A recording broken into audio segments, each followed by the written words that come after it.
Hello.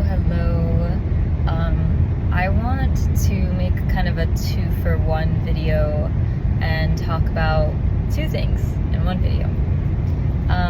The first thing is about patience. The whole video is kind of about patience, rewards, trust, or the rewards that come from trusting and having patience and really just surrendering and following your intuitive guidance and lead. I don't know why my mouth feels like it's drying out, probably because I'm talking.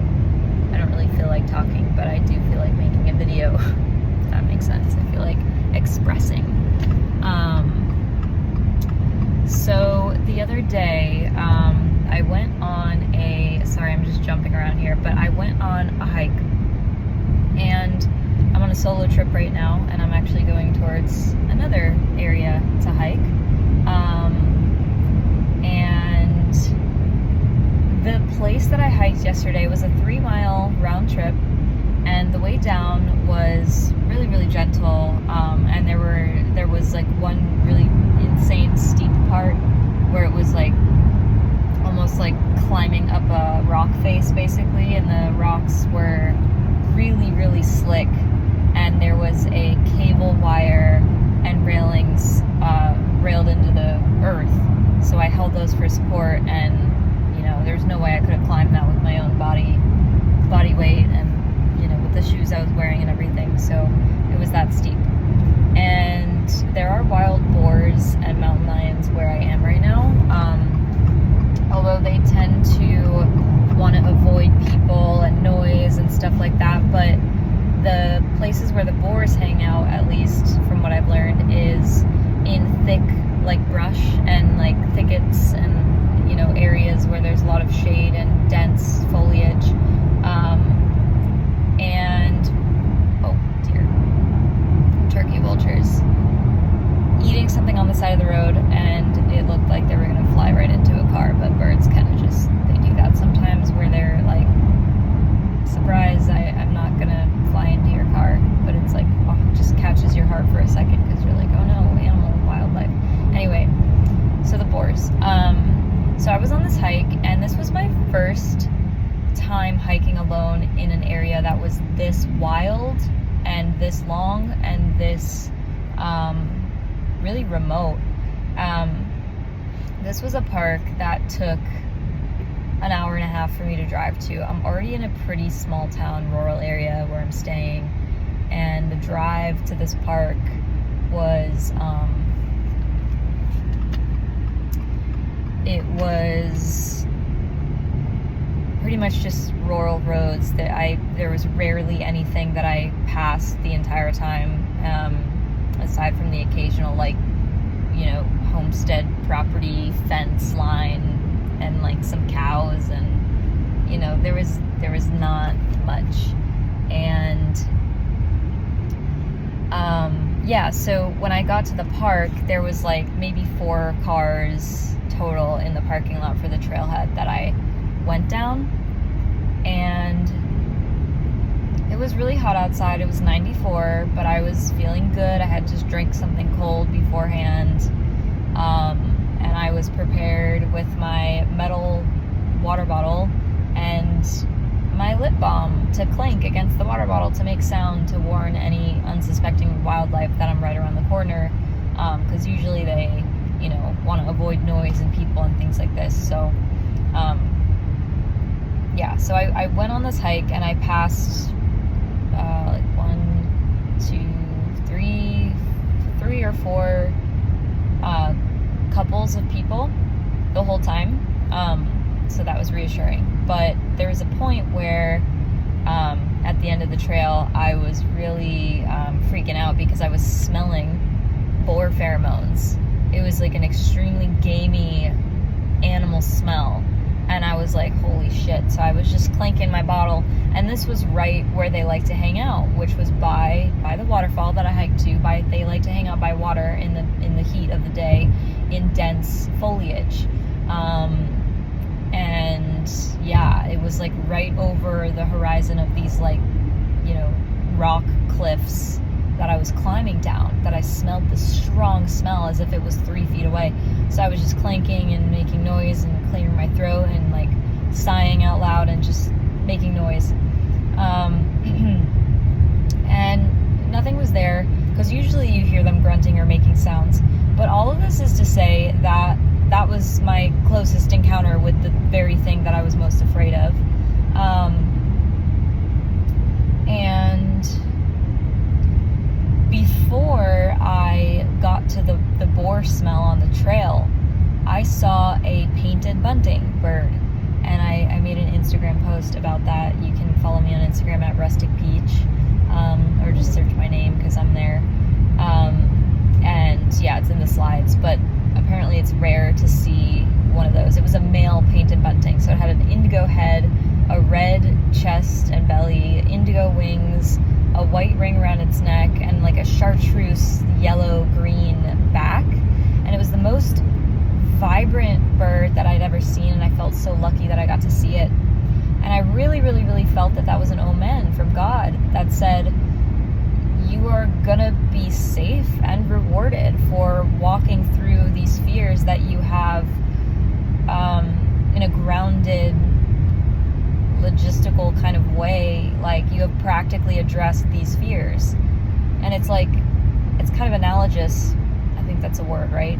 Analogous for life, because life is full of uncertainty, full of unknowns. We don't know when we're going to die. We don't know what's going to happen to us at every given moment. There is just, everything is just left to chance, you know? Life is chance. Life is happenstance, you know? And the same thing applies to when, you know, in my situation, learning how to be safe alone on a hike.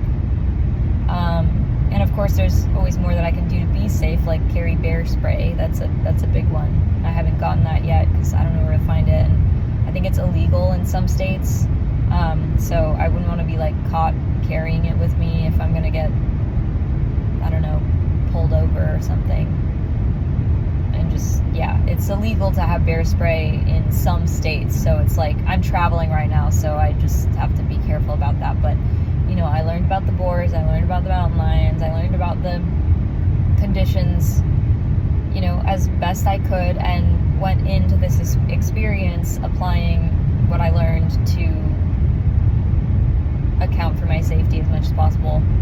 And the reason why I'm telling you this is because that's life, and that's kind of what we have to do if we want to move towards something. So if anything, hopefully this is encouragement for you to not let your fears stop you from doing the things that call your soul the most, because your soul wants what it wants. But if fear is getting in the way from you doing what your soul wants to do, it's not going to stop calling you. It's going to keep calling you until you find a way to do it. Maybe. That's my experience.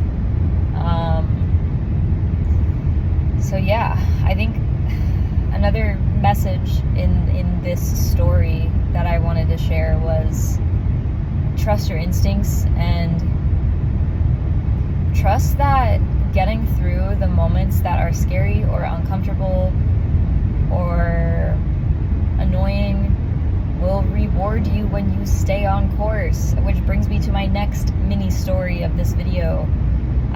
I planned a whole itinerary today. I'm stopping at 3 different springs, or 3 different like water areas, just to check them out. I want scenic beauty, I want adventure, I want to hike more, I want to see more.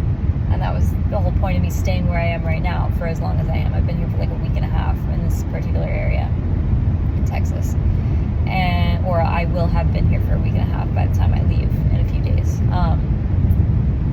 So yeah, I had my itinerary all laid out. I woke up on time. I was prepared. I have all my food with me. I have my water, my hydration. I took my supplements this morning. I have my bathing suit. I'm all ready for whatever the day brings. I got my bed spray. It's good. It's good essential oil, natural bug spray. I don't use any of that crap. Because toxins. I'm too sensitive. And part of the adventure is having cash to pay the park fees, the like entry fees, because most of the places that I'm going, they charge like between $5 and $8 or $10 for like day parking and entry, like a lot of these state parks and like natural protected areas. So I got gas. I had like half a tank because I drove 200 miles yesterday for a separate adventure, where I smelled that boar but was rewarded with the male painted bunting and gorgeous waterfall. Really out of this world. But yeah, so I stopped at a gas station, got gas, and then went to the ATM inside the gas station, but it didn't work. And then I went to a different bank and I tried to take out cash from my card there, but for some reason twice in a row it didn't work. There was no problem on my bank's end. Everything was fine with my card.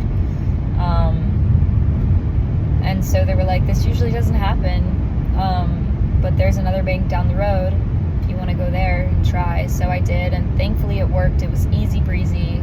I got my cash, I got my singles, I got my park fee money, and so I took off. But that whole ordeal added an entire hour to my trip. And so I had a moment where, it's funny because it's coming out my voice right now, that rasp, it's like energy just going somewhere. I had this moment where I was like, or these waves of energy when I was like on the phone with the bank person and like, this is dragging on, like starting to get annoyed. But then I was kind of trying to temper myself as well and saying, like, God is good.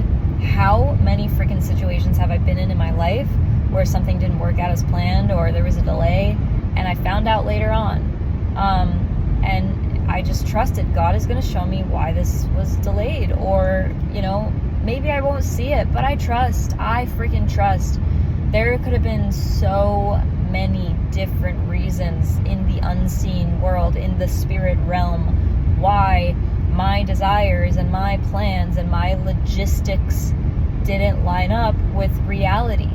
That's life, but it's like ultimately energy makes up absolutely everything, and it needs to flow and go somewhere. And sometimes this dense physical world requires more time than we planned for or than we expected for that energy to move forward and carry us where we are striving to be, if that makes sense. So this is my encouragement and reminder for you to not only trust your instincts, your intuition, but when things are getting frustrating and you're encountering a setback, just pause for a second. And if you don't know this already, trust that God is good, the universe is good, whatever it is that you believe in, whatever higher power you believe in, you can't do anything but surrender in the moments when things don't work out or don't line up the way you were hoping them to. And the more you grasp, the more frustrated you're going to continue to become. But the more you surrender to the flow of actual life, while of course also taking action and driving your life where you want it to be. You have to drive the ship of your life as much as you need to surrender to the weather. You know what I'm saying? It's like just the same thing. Life is like driving. It's like steering a boat or driving a car. Like, you need to be in control of your role as the driver, as the captain. You're scanning the environment for the safest path ahead, but you also can control if there's traffic or setbacks or a big pothole or a fallen tree in the road, or if a squall comes and you're in the boat, and or a storm or something,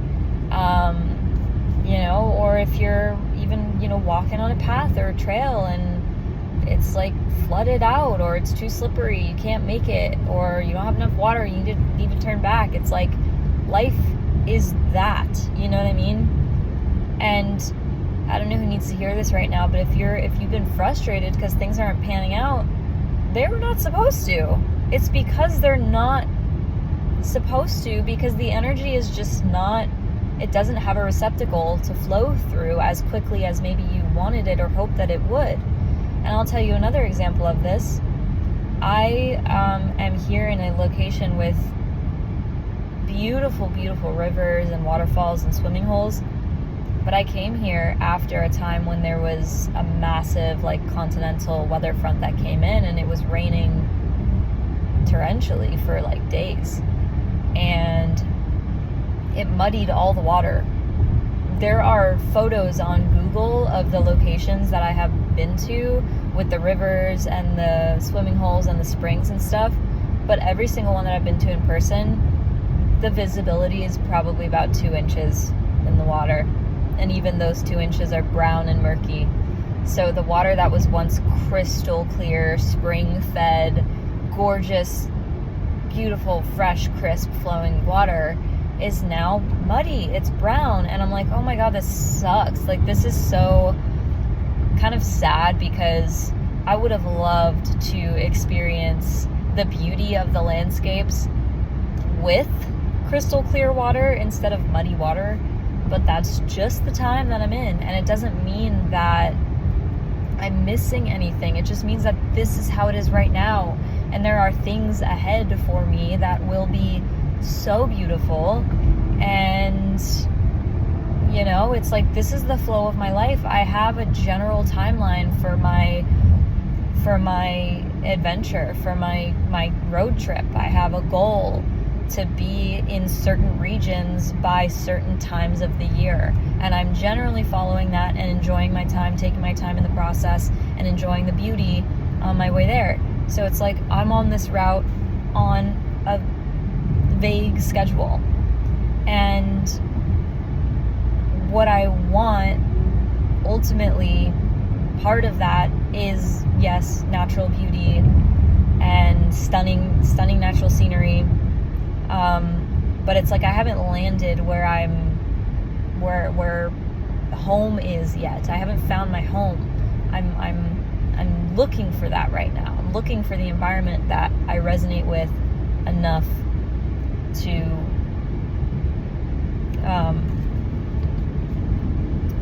root my life for the next foreseeable amount of time, and to start a family, and to, you know, find some place that has, you know, parks and hikes and mountains and ocean and, you know, whatever, like different things that I love and want. I'm looking for the place that has all of it, or as much of it that I can find as close as possible, you know, the best kind of scenario. And so I know that when I'm there, I'll find my beautiful natural water holes with clear water. You know what I mean? But it's like, it's okay that, like, I don't know, this happens in life all the time, and there's so many other examples that I could give if I just thought for a second. But it's like, I'll just speak from my own story and experience, but like, personally, as someone who's traveled a ton and somehow can't not travel for more than a few months every single year, I just wind up on the road, and I feel pulled to move around a lot and to see new places and just move, and I need to be in an environment that supports me doing that, because I have lived in places that don't give me access to what I need, and it just is not good. But it's like, kind of when you go through life, or, you know, even if, you know, for those listening to this, if you have been through a couple of romantic relationships, like many people have, and I have also been through a couple of romantic relationships, none of them worked. None of them were my person. So it's like, when you go through life and you kind of get to, you like go through these experiences, and you pick up things along the way of what aligns with you and what you like, and you learn what's the most important to you and what you desire the most, sometimes through experiencing the thing. And it's kind of like this, like, you can think about that, like when you have these moments where, and just please bear with me while I'm figuring out these words.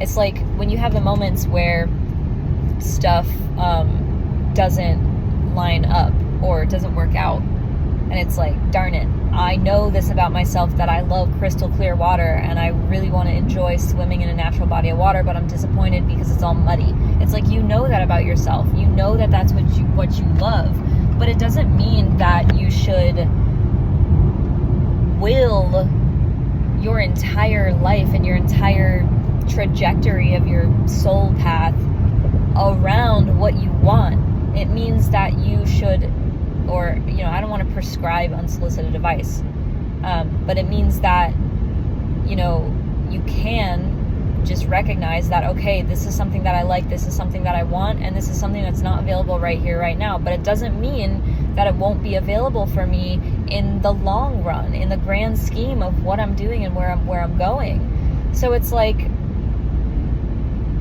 why am I thinking of an analogy of like business, entrepreneurship, and doing markets? I used to set up my art tent at markets like a couple times a week, every week for years. And that was how I made a chunk of my income. And some markets were like, oh my God, amazing, I feel rich. And other markets were like, this is dead, why am I doing this? This kind of is dumb.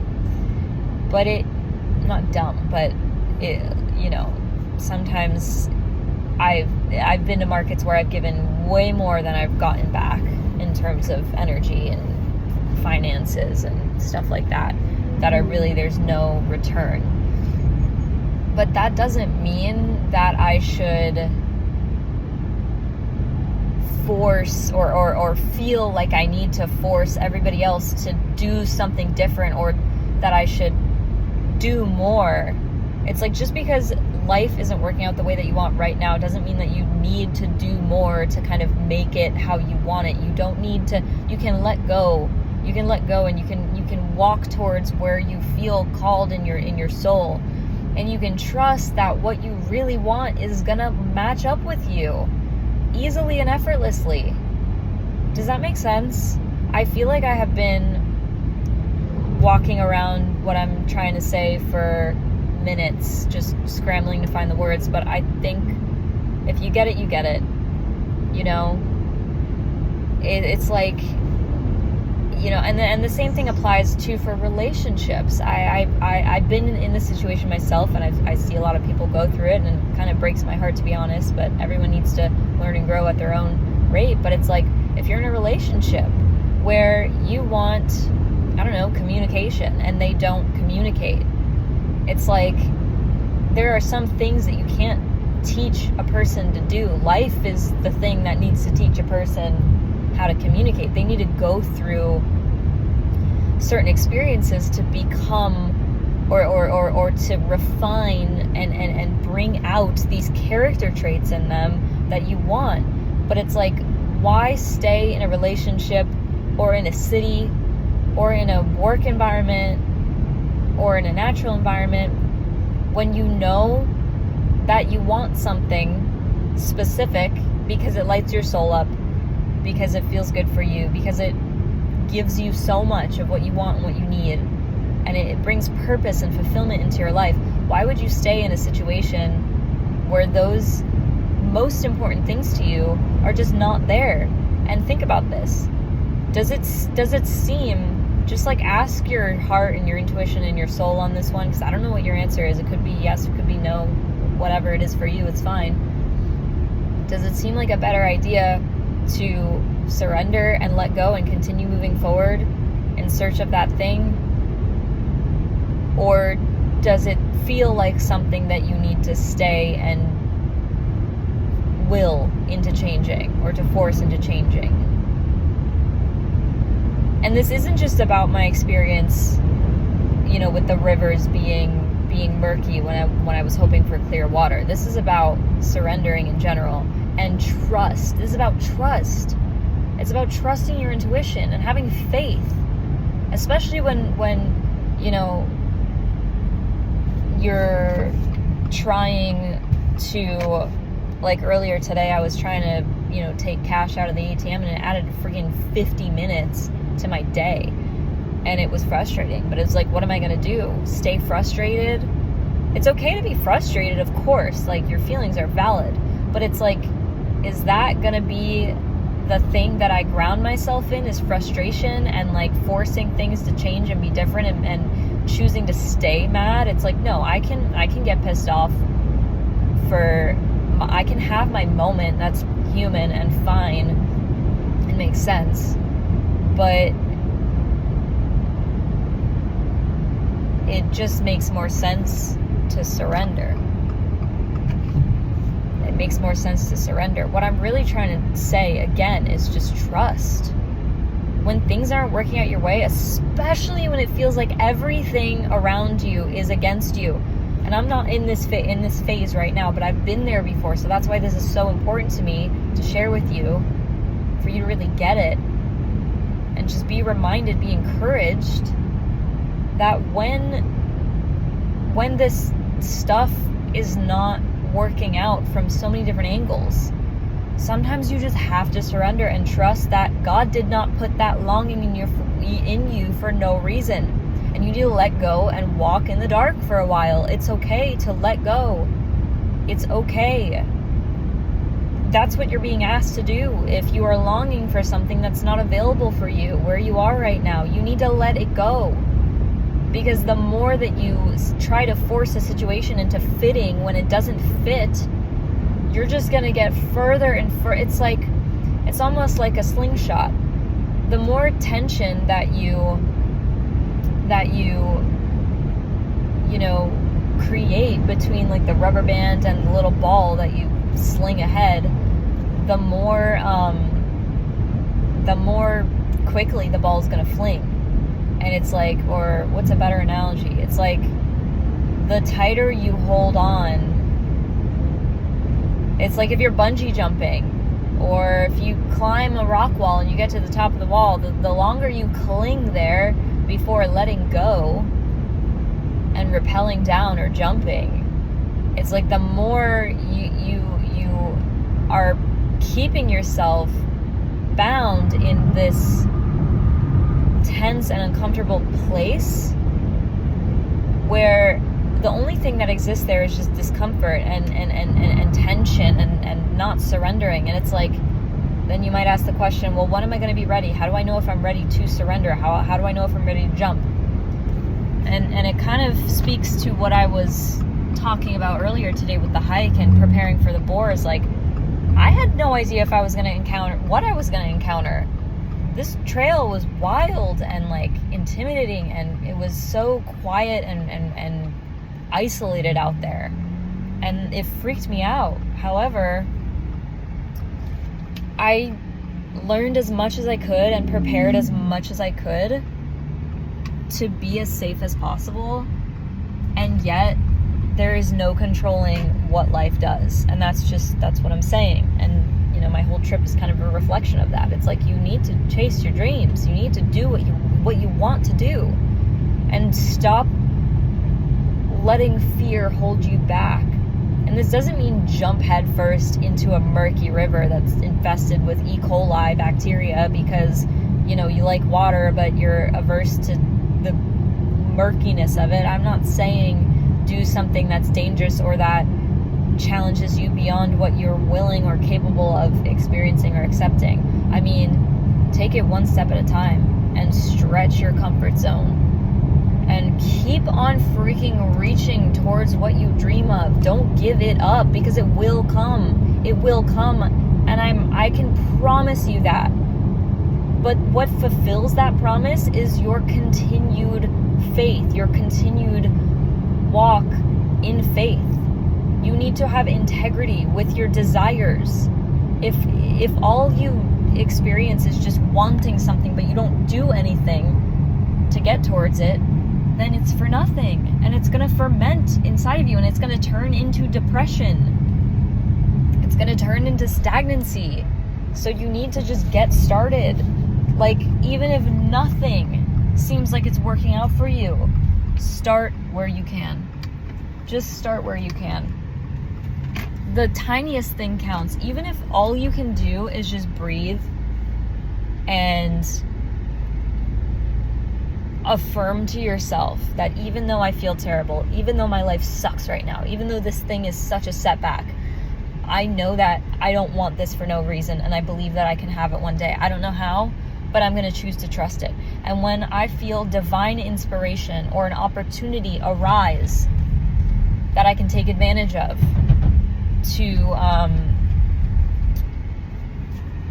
pull me closer to where it is that I want to be, then I'm going to jump on it. I'm going to take it. So that's what I have for you today.